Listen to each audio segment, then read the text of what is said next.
네, 인텔이 17조 원을 들여서 사들인 기업이 있죠. 바로 모빌아이입니다. 자율주행 관련해서 세계에서 주목받고 있는 이스라엘 기업인데요. 이렇게 국내외 대기업들이 이스라엘 업체들과 협업 또는 진출하기 위해서 상당히 공을 들이고 있는 상황입니다. 그렇다면 이스라엘이라는 시장은 어떤 특징을 가지고 있는지 또 국내 기업들의 진출 현황에 대해서 자세하게 살펴보도록 하겠습니다.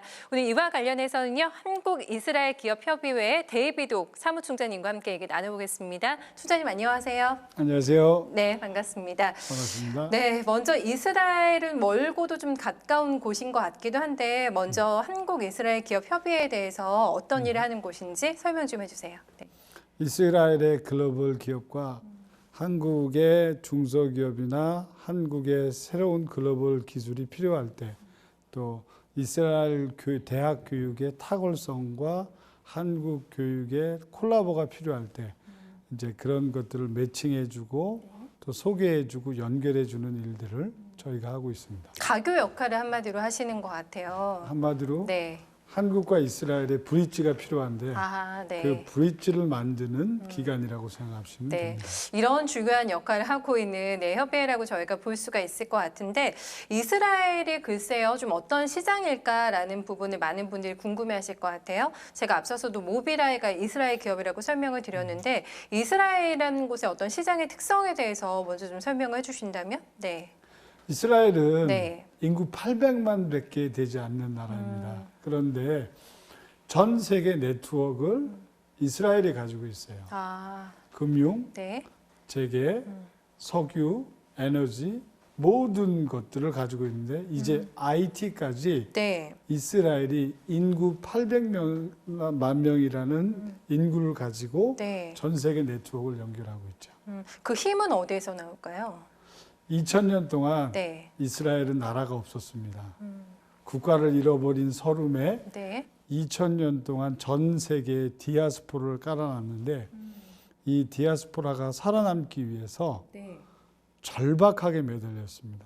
그 결과 각 분야에서 세계 탑 기업들과 탑 전문가들은 주이시입니다. 이것을 주이시 네트워크라고 하죠. 항상 등장하는 단어가 스타트업의 대국이다. 네, 이런 꼭 수식어가 붙더라고요.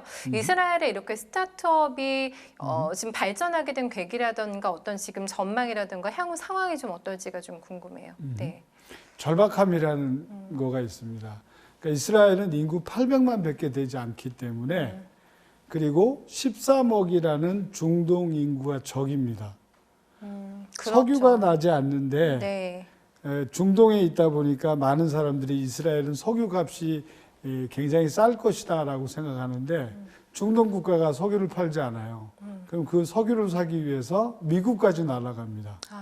여기서 이스라엘 가는데 12시간이고요. 네. 이스라엘에서 미국 날아가는데 12시간입니다. 하루를 이건 뭐냐면 네. 온통 적으로 쌓여져 있고 모든 사람들이 중세의 역사를 보면 주이시는 돈밖에 모르는 돼지들이다, 구두쇠다 하면서 전 세계에서 가장 핍박을 많이 받은 주이시들입니다. 그런데 이 핍박을 받았기 때문에 생존을 해야 됐고 생존을 해야 되기 때문에 뭔가의 탁월함이 있어야 되는데 이 사람들이 찾았던 것이 테크입니다. 테크요. 기술 창업이요. 그 절박함이라는 단어가 되게 와닿네요. 지리적인 여건이라든가 여러 가지가 다 불리한데 인구도 굉장히 소국이고 여기서 살아남기 위해 하나의 어떤 방편이 테크가 됐다 이렇게 볼 수가 있을 것 같네요. 그러면 그렇죠. 그래서 스타트업이 성행하게 됐다 이렇게 볼 수가 있는 건가요? 그러면? 그렇죠. 네. 일단 그 스타트업에서 가장 네. 중요한 게 여러 가지 커리큘럼이 있는데 마케팅부터 시작해갖고 뭐 유통인데 이스라엘은 그런 걸 가르치지 않고 네. 엔터프레너십, 기업가 정신을 가르칩니다. 그러니까 우리 한국은 네. 쉽게 얘기해서 그 테크닉을 가르친다 그러면 이스라엘은 스타트업에 대한 애티튜드를 가르치는 거죠. 그러니까 스타트업을 했을 때 목숨을 걸고 조금 심하게 얘기하면 목숨을 걸고 창업을 하기 때문에 절박하게 매달리기 때문에 성공할 수밖에 없는 거죠. 네, 국내에서도 사실 스타트업에 대해서 관심이 굉장히 많으시고 최근에 많은 또 청년들이 도전하고 있는 분야이기도 한데 그 이스라엘로부터 배울 점도 상당히 많겠다라는 또 생각이 드네요. 네. 그 이스라엘은 엔터프레너십을 제외하고는 두 번째로 여기는 것이 뭐냐면 테크 창업입니다. 기술 창업. 세계에서 하나밖에 없는 창업. 그러니까 예를 들어서 우리나라의 혈당을 체크하는 것은 피를 뽑아서 혈당을 체크하죠. 그런데 이스라엘은 이 피를 뽑으면 힘드니까 꼭 여기에 이제 그 집게를 이용해서 피를 안 뽑고 당뇨를 측정할 수 있는 기계를 발견합니다. 이게 이제 한국 스타트업과 네. 이스라엘 스타트업이 다른 이유고 이스라엘 스타트업이 세계적인 글로벌 스타트업이 될 수밖에 없는 이유인 거죠. 네, 그래서 그런 것들이 이제 근간이 돼서 전 세계적인 뭐 모빌아이 같은 기업들이 좀 탄생하지 않았을까라는 생각이 드는데 테크에서의 이스라엘의 어떤 성장성과 전망에 대해서는 총장님 어떻게 평가하실까요? 이스라엘은 그 또 하나가 니즈에 대해서 기술이 굉장히 강합니다. 제 오랜 친구이자 이스라엘의 전설적인 스타트업 더브모란이라는 사람이 있습니다. 네. USB를 개발하신 분이거든요. 아, 그래요? 근데 그분은 어떻게 USB를 개발했냐면 네. 미국에 투자를 하러 갔다가 설명을 하려고 하는데 랩탑이 꺼져 버렸어요.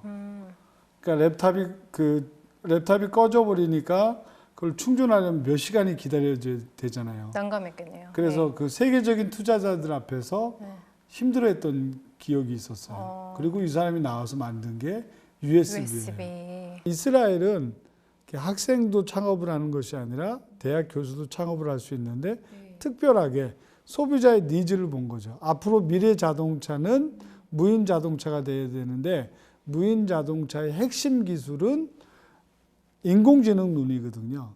인공지능 눈을 누가 빨리 개발하느냐인데 이스라엘은 스피드가 강합니다. 그래서 이분이 인공지능 눈을 개발을 했고 그 인공지능 눈을 개발하는 가지고 이제 인텔에서 그 돈을 주고 샀는데 인텔은 컴퓨터 칩을 만드는 회사입니다. 그렇잖아요. 왜 모빌아이를 샀을까요? 인텔이 향후 성장 동력으로 그쪽을 키우겠다는 그렇죠. 뜻일까요? 그렇죠. 이제는 성역이라는 게 없는 거예요. 네. 제가 이제 기사를 공부하면서 찾아보다가 현대차가 이스라엘을 진출하기 위해서 많은 노력을 하고 있다. 이런 기사가 조금 나오더라고요. 네. 어떤 이유 때문일까요? 작년에 네. 테크니온 공대하고 카이스트 공대하고 현대자동차하고 3자 MOU를 맺었어요. HTK라는 현대자동차에서 3천억을 투자해서 무인 자동차 연구소를 이스라엘에 세우게 된 거죠. 그러니까 이제서야 한국의 대기업, 중소기업이 이스라엘의 기술을 이제 좀 알기 시작했는데 눈독도 들이고. 예, 네. 이거는 굉장히 착오고 실수인 것입니다. 아, 더 많은 네. 한국의 기업들이 한국의 기술과 이스라엘의 창조성을 같이 콜라보레이션하면 엄청난 일이 생깁니다. 그리고 한국과 이스라엘은 역사적, 지리적, 문화적으로 너무 많은 공통점을 가지고 있습니다. 저는 더 많은 한국 기업들이 이스라엘 기업과 콜라보를 해서 세계 경제의 G2를 만들어야 된다는 게 저의 생각입니다. 거기서 얼마나 또 중요한 역할을 총장님께서 해주시게 될까 저희가 또 기대를 하게 되는데 현대차를 예로 들었습니다만 지금 뭐 이스라엘에 나가 있다던가 아니면은 뭐 진출하기 위해서 노력하고 있는 국내 기업들도 많이 있는지 네, 좀 궁금하네요. 네. LG가 이미 그 공급업체 LG전자와 같은 공급업체에 그 회사에 투자를 했고요. 삼성도 핸드폰 관련 기술 회사에 이미 400억 원 이상 투자를 한 상태입니다. 그리고 이제 중소기업에서 이런 인포비아 오상헬스그룹 같은 데에서는 이제 무혈당 측정기 이제 같이 공급하고 유통하고 글로벌 체인을 만들 수 있는 네. 것들을 제가 지금 연결하고 있고요. 또 많은 분들이 와서 같이 이스라엘과 이제 어떻게 하면 콜라보를 할 수 있는가를 네. 같이 연구하고 있습니다. 네, 제가 이스라엘 혁신청이라는 게 전 세계 하나뿐이라고 들었거든요. 네, 이것도 좀 궁금한데 설명 좀 해주세요. 이 조직의 가장 큰 특징은 정부가 돈을 대고 운영은 철저하게 민간이 한다는 겁니다. 전 세계 하나밖에 없는 미국에도 없는 이스라엘만 가지고 있는 그리고 이 기구는 돈을 집행할 수 있는 파워가 있습니다. 그러니까 우리나라처럼 뭐 신성장동력위원회 하면 어젠다를 놓고 이렇게 정부에 건의하는 게 아니라 어젠다를 직접 정해서 그 어젠다를 실행할 수 있는 돈을 가지고 있다는 거예요. 그리고 투자 심사를 하고 거기에 투자를 해서 열매를 맺는데 IIA 이스라엘 혁신청의 핵심 과제는 향후 20년 이스라엘이 뭘 먹고 살 것인가를 연구하고 케이스를 내고 솔루션을 내는 기구입니다. 네. 저는 이런 실질적인 기구가 한국에 있어야 된다고 생각합니다. 그것도 저희가 또 본받아야 될 하나의 또 그럼요. 점이 되지 않을까 싶습니다. 네, 지금까지 이스라엘 관련해서 저희도 너무 많은 공부를 하게 된 것 같아요. 총장님 덕분에. 네, 인터뷰 오늘 감사합니다. 감사합니다.